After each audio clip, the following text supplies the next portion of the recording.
নমস্কার, দেখছেন talk to Bangla. আমি অভিষেক রয়েছে আপনাদের সাথে। এই মুহূর্তে যে খবর নিয়ে উপস্থিত হয়েছি, প্রশান্ত কিশোর এই মুহূর্তে আবারও পশ্চিমবঙ্গের ভোট নিয়ে, আপকামিং যে ভোট সেটাকে নিয়ে বক্তব্য রেখেছেন এবং এই মুহূর্তে তার এই বক্তব্য কিন্তু অবশ্যই রীতিমতন একটা চর্চার কেন্দ্রবিন্দুতে উঠে আসছে। তার কারণ এই মুহূর্তে প্রশান্ত কিশোর তিনি নিজে হয়তো হেরে গিয়েছেন, বিহারের মাটিতে তিনি দাঁত ফোটাতে পারেননি সেটা বলাই যায়, কিন্তু এই মুহূর্তে তার যে ভোট স্ট্র্যাটেজিস্ট সত্তাটা সেটা তো আর নষ্ট হয়ে যায়নি এবং পশ্চিমবঙ্গকে নিয়ে আবারও এই মুহূর্তে একটা ভবিষ্যৎবাণী কিংবা বলা যেতে পারে তার যে দৃষ্টিভঙ্গিটা সেটা তিনি বক্তব্য হিসেবে রেখেছেন এবং সেই বক্তব্যটাই এই মুহূর্তে গুরুত্বপূর্ণ হয়ে উঠছে, যখন এই মুহূর্তে ভারতীয় জনতা পার্টি এসআইআর পরবর্তী একটা রাজ্য জয় করার জন্য সচেষ্ট হচ্ছে এবং তারা পশ্চিমবঙ্গ শাখা তারা বলছে যে তারা নাকি জিতে গিয়েছে, এটা জাস্ট সময়ের অপেক্ষা।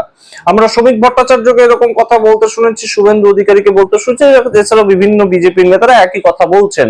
তো সেই পরিপ্রেক্ষিতে দাঁড়িয়ে প্রশান্ত কিশোরের বক্তব্যটা কেন গুরুত্বপূর্ণ, তার কারণ 2021 সালে তৃণমূল কংগ্রেসের ভোট স্ট্র্যাটেজিস্ট ছিলেন, শুধু তাই নয় এছাড়াও একাধিক রাজ্যে এবং কেন্দ্রের যে মোদী সরকার সেই ক্ষেত্রেও কিন্তু প্রশান্ত কিশোর তার মূল চাবিকাঠিটা হিসাবে একদম ক্ষমতায় এনেছিলেন নরেন্দ্র মোদীকে। তো তার ভোট স্ট্র্যাটেজিস্ট সত্তা এবং ভোট বোঝার যে জায়গাটা সেটা কিন্তু খুব গুরুত্বপূর্ণ একটা জায়গা এবং অন্য দিক থেকে সংশ্লিষ্ট মহল মনে করছে যে তিনি বিহারের ভোটকে নিয়েও যা যা বলেছিলেন সেটাও বিশ্লেষণ করলে কিন্তু দেখা যাচ্ছে যে খুব একটা ভুল বলেননি। তিনি বলেছিলেন যে যারই সরকার আসুক না কারণ নীতিশ কুমার আর বিহারের মুখ্যমন্ত্রী থাকবেন না এর পরবর্তীতে। যা বলেছিলেন তাই তো হলো। 2025 সালের ভোটের পরে হয়তো নীতিশ কুমারই মুখ্যমন্ত্রী হিসেবে শপথ নিলেন, কিন্তু সেটা কতদিনের জন্য? মাত্র 105 দিনের জন্য মুখ্যমন্ত্রী হলেন নীতিশ কুমার, তার পরবর্তীতে সেই তাকে ছড়ে যেতেই হলো। সুতরাং এই মুহূর্তে প্রশান্ত কিশোরের বক্তব্যটা আরো খানিকটা গুরুত্বপূর্ণ হয়ে উঠছে বটে। এবং কি বললেন প্রশান্ত কিশোর সমস্তটা ব্যাখ্যা করে বলবো, তার আগে অবশ্যই কাইন্ডলি সাবস্ক্রাইব করতে ভুলবেন না টক টু বাংলা ইউটিউব চ্যানেলকে। আপনারা জানেন এই মুহূর্তে পশ্চিমবঙ্গে এসআইআর পরবর্তী যে রাজ্যগুলোতে ভোট হবে তার মধ্যে পশ্চিমবঙ্গটা অন্যতম গুরুত্বপূর্ণ। তার কারণ এর আগে 2024 লোকসভা নির্বাচনের পরবর্তীতে আমরা দেখতে পেয়েছি যে হরিয়ানা, মহারাষ্ট্র, দিল্লি, বিহার এই চারটে রাজ্য পর পর অমিত শাহ ম্যাজিক একদম রীতিমতন দেখিয়েছেন এবং সেই জায়গা থেকে এই মুহূর্তে পশ্চিমবঙ্গটা তাদের অন্যতম একটা পাখির চোখ। পশ্চিমবঙ্গে এমনিতেই শ্যামাপ্রসাদ মুখোপাধ্যায়ের মাটি এবং সেইখানে বিজেপি জিততে চাইবেই, কিন্তু বিজেপি জিততে চাইলেও বর্তমানে পশ্চিমবঙ্গে খুব একটা যে তাদের সংগঠন রয়েছে, খুব একটা তাদের যে একটা দিকে হাওয়া রয়েছে, 2021 সালে যেটা হয়েছিল একদম ত্রাহি ত্রাহি রব পড়ে গিয়েছিল যে সবাই বিজেপি জয়েন করছেন, বিজেপি আসতে চলেছে ক্ষমতায়, সেটা কিন্তু এবারে নেই। কিন্তু অন্যদিকে কি কি ঘটনা ঘটেছে বিভিন্ন জায়গা থেকে আমরা দেখতে পাচ্ছি যে সার্ভে আসছে যে যে সমস্ত কেন্দ্রে 2021 সালে বা 2024 সালে তৃণমূল প্রার্থীরা যত ভোটে এগিয়ে ছিলেন সেই সমস্ত কেন্দ্রগুলোতে যত পার্সেন্ট করে ভোট কাটা গেছে বা যত সংখ্যক ভোট কাটা গেছে সেইটা বাদ দিলে কিন্তু সম্পূর্ণভাবে বিজেপি নাকি জিতে যাচ্ছে হই হই করে। কিন্তু এই মুহূর্তে প্রশান্ত কিশোর তার কিন্তু ক্যালকুলেশন অন্য। তিনি বলছেন যে সংখ্যালঘু ভোট এখনো পর্যন্ত কমপ্লিটলি মমতা বন্দ্যোপাধ্যায়ের সঙ্গেই রয়েছে এবং যে সংখ্যালঘু ভোটের সংখ্যাটা পশ্চিমবঙ্গের ক্ষেত্রে 30% এবং এই সংখ্যালঘু ভোটটাকে কোনো মতেই কেউ এখনো পর্যন্ত টাচ করতে পারেনি। যতই হুমায়ুন কবির বাবরি মসজিদ তৈরি করার কথা বলুন না কেন, যতই মোহাম্মদ সেলিম হুমায়ুন কবিরের সঙ্গে গিয়ে বৈঠক করুন না কেন, কোনো মতেই সংখ্যালঘু ভোট কাটাকাটি হওয়ার কোনো চান্স নেই। তেমনই কিন্তু বলছেন, অর্থাৎ কোর ভোটার যারা রয়েছেন তারা সংখ্যালঘু হোক আর সংখ্যাগুরু হোক না কেন, যারা যে পার্টিকে ভোট দেয় তাদেরকেই দেবেন। অর্থাৎ কেউ যদি সিপিআইএম এর সংখ্যালঘু ভোটার থাকেন তাহলে তিনি সিপিআইএম কে ভোট দেবেন, যদি কেউ আইএসএফ এর কোর ভোটার থাকে ভাঙড়ের দিকে তাহলে তিনি আইএসএফ কে দেবেন। সেটাকে কিন্তু মূল যে সংখ্যালঘু ভোট ব্যাংক সেটা ধরা যায় না।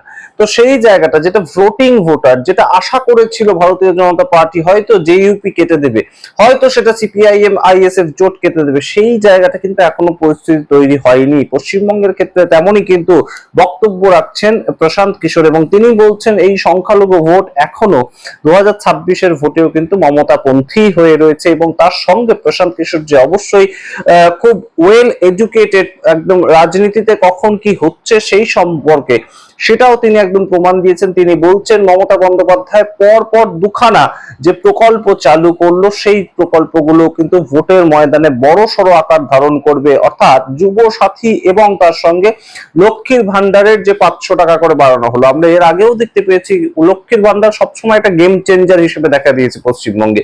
2021 সালের ভোটে 500 টাকা হঠাৎ করে চলে আসা এবং নতুন একটা প্রকল্প মানুষের মাঝখানে ব্যাপক সাড়া ফেলেছিল। 2024 সালে আমরা একইভাবে দেখতে পেয়েছিলাম লক্ষ্মী ভান্ডারের টাকা 500 থেকে 1000 হয়ে গেল এবং রাতারাতি মানুষ সন্দেশখালী গণ আন্দোলন ভুলে গিয়েও একদম তৃণমূলপন্থী ভোট পড়েছিল ইভেন সন্দেশখালীতে। তো সেই জায়গাগুলো কিন্তু এই মুহূর্তে আরো অনেকটাই বিস্তৃতি লাভ করবে তেমনই কিন্তু মনে করছেন মানুষ। এবং অবশ্যই এসআইআর নিয়ে মমতা বন্দ্যোপাধ্যায়ের যে লড়াই সেটাকে নিয়েও প্রশান্ত কিশোর মুখ খুলেছেন। তিনি বলছেন যে এসআইআর নিয়ে প্রত্যেকটা বিরোধী পার্টি লড়ছে, সিপিআইএম লড়ছে কেরালায়, ডিএমকে লড়ছে তামিলনাড়ুতে, কিন্তু তাদের যে লড়াইটা সেটাকে অনেক গুণ পেছনে ফেলে দিয়ে মমতা বন্দ্যোপাধ্যায়ের লড়াইটা বেরিয়ে এসেছে। কোন পলিটিক্যাল পার্টির কোন সুপ্রিম নেতা তিনি কিন্তু জ্ঞানেশ কুমারের সঙ্গে দেখা করতে যাননি, শুধুমাত্র মমতা বন্দ্যোপাধ্যায় অভিষেক বন্দ্যোপাধ্যায় গিয়েছিলেন। কোন পলিটিক্যাল পার্টির কোন সুপ্রিম নেতা বা রাজ্যের মুখ্যমন্ত্রী তারা ইন পার্সন মামলাটা করতে যাননি সুপ্রিম কোর্টে, মমতা বন্দ্যোপাধ্যায় গিয়েছিলেন এবং সেখানে গিয়ে যথেষ্ট সাড়া ফেলেছিলেন। সুতরাং এই বিষয়গুলো ভোটের জায়গায় কিন্তু অবশ্যই একটা বড়সড় প্রভাব ফেলবে। পশ্চিমবঙ্গের ক্ষেত্রে যেভাবে ভোট হয় প্রশান্ত কিশোর সেই ভোটটা করিয়ে গিয়েছেন। আপনাদের মনে রাখতে হবে যে 2021 সালে সম্পূর্ণ ভোটের দায়িত্ব দেওয়া হয়েছিল প্রশান্ত কিশোরকে। অভিষেক বন্দ্যোপাধ্যায়ের আমাদের মনে আছে যে নবান্নে নিয়ে এলেন প্রশান্ত কিশোরকে এবং প্রশান্ত কিশোর সেই কোভিড এর মধ্যে একদম রীতিমতন বৈঠক করলেন এবং সেখান থেকে যাত্রা শুরু হলো আইপ্যাক এবং তৃণমূলের যৌথভাবে।